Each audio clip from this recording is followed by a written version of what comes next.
Okay, we're going to go ahead and get started here in the Bluegrass Hall, Kentucky Speedway.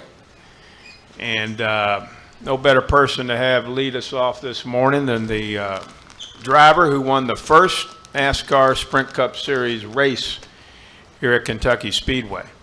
And I remember it well. Kyle Busch rode into victory lane that night, and he's back here with us today. He's driving the number 18 M&M's Crispy Toyota. Right here we have some of those. These are excellent. If you haven't had them, they really are excellent. Breakfast dessert. That's right. Fred, you'll get mine here in a second, but they are excellent. And so, Kyle, before I get into the driving and strategy aspect of this weekend, I'm hearing that M&M's had you and your crew chief, Adam Stevens, recreating scenes from Days of Thunder.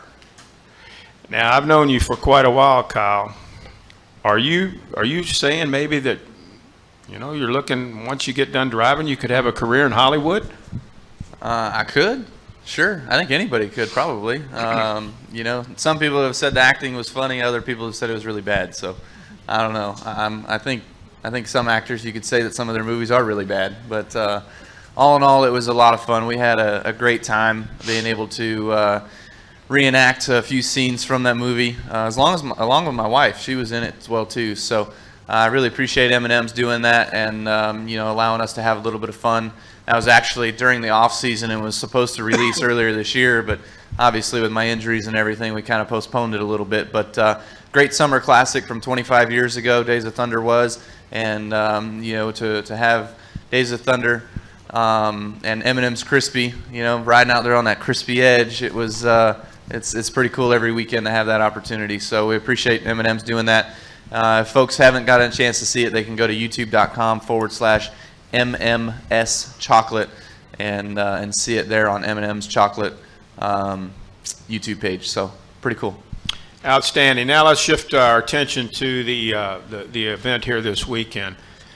Certainly, I've always heard you say that you know, this racetrack is one that you like to get around on. You've had success here. Talk about the rules package change that we'll have. How you think that will fit into your driving style, and what your outlook is for today and then tomorrow night. Well, this place is you know, it's a little treacherous and kind of tricky.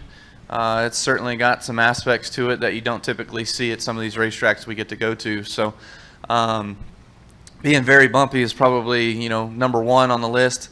And then you know, being wet while still racing out there is another one. You know, it seems like this place just has some really bad weepers that are really hard to get rid of. So you know, last night during the truck race, I seen, you know, the front stretch got really wet, you know, as the race kind of progressed and went on. So that's never any fun to have to dodge other spots out there on the racetrack, let alone having to get around competitors. But it's kind of what we're going to have here. You know, there's no way around it if we want to get this race in this weekend. I mean, the only way for this place to dry out is to not have rain for a week, you know, but I don't think that's going to happen. You'll probably see it here again in about another hour. But you know, it's a tough racetrack, and it's a challenge for many drivers. But you know, to me, I look forward to that challenge. It just makes that aspect a little tougher on everybody, but you know, maybe a little easier for those better drivers to run up front.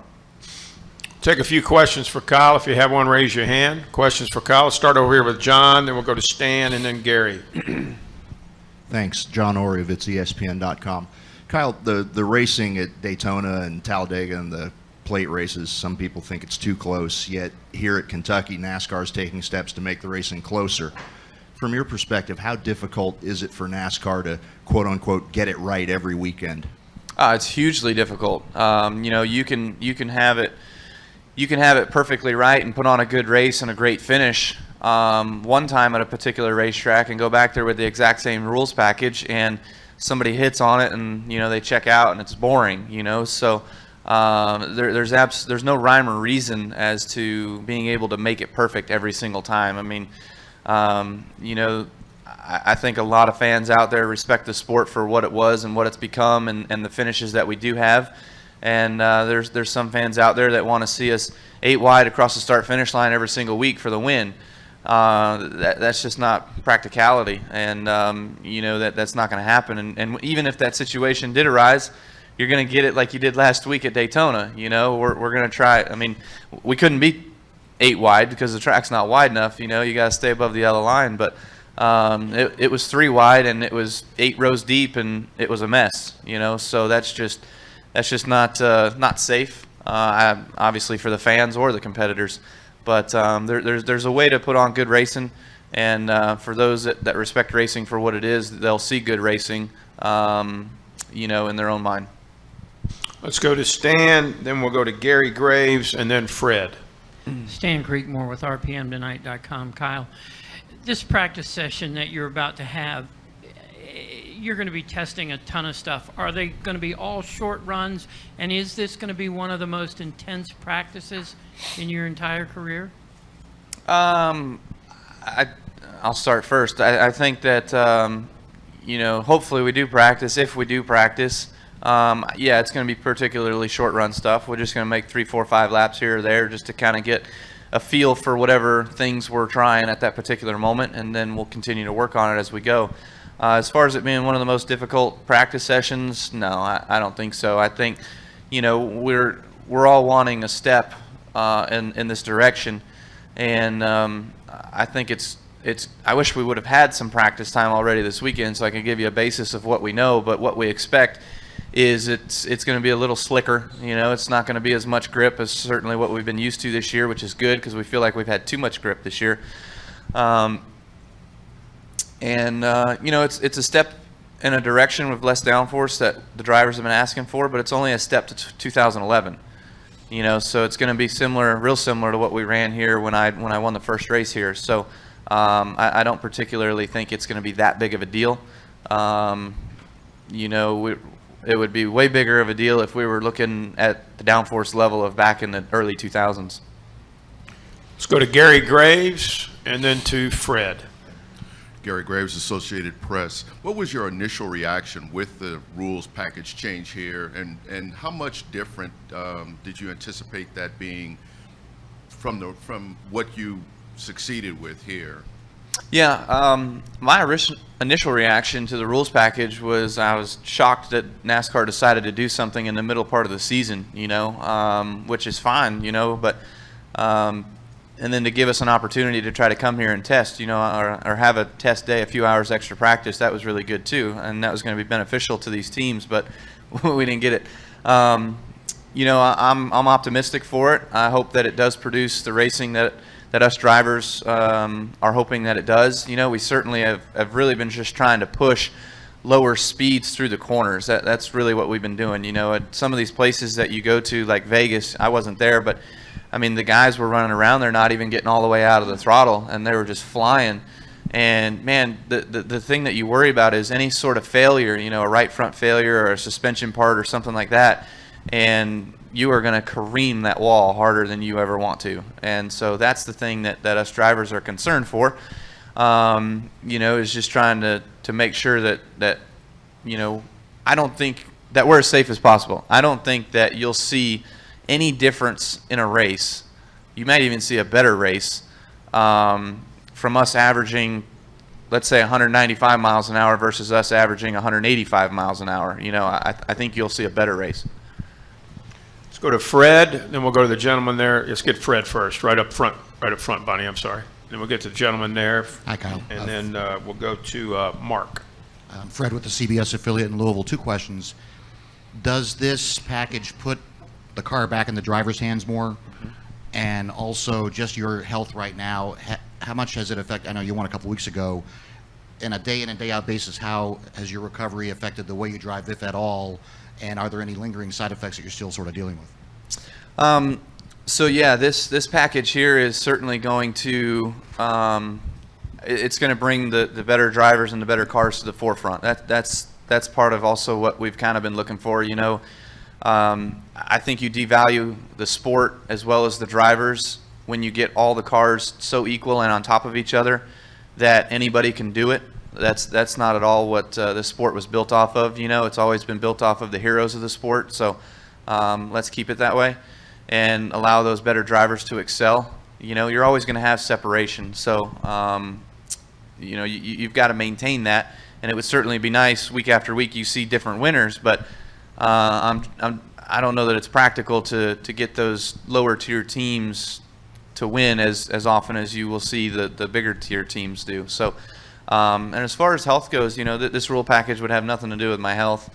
But week to week, you know, driving Xfinity or driving in the Sprint Cup Series for me, I feel pretty good. Out there behind the wheel in the car, I feel really good.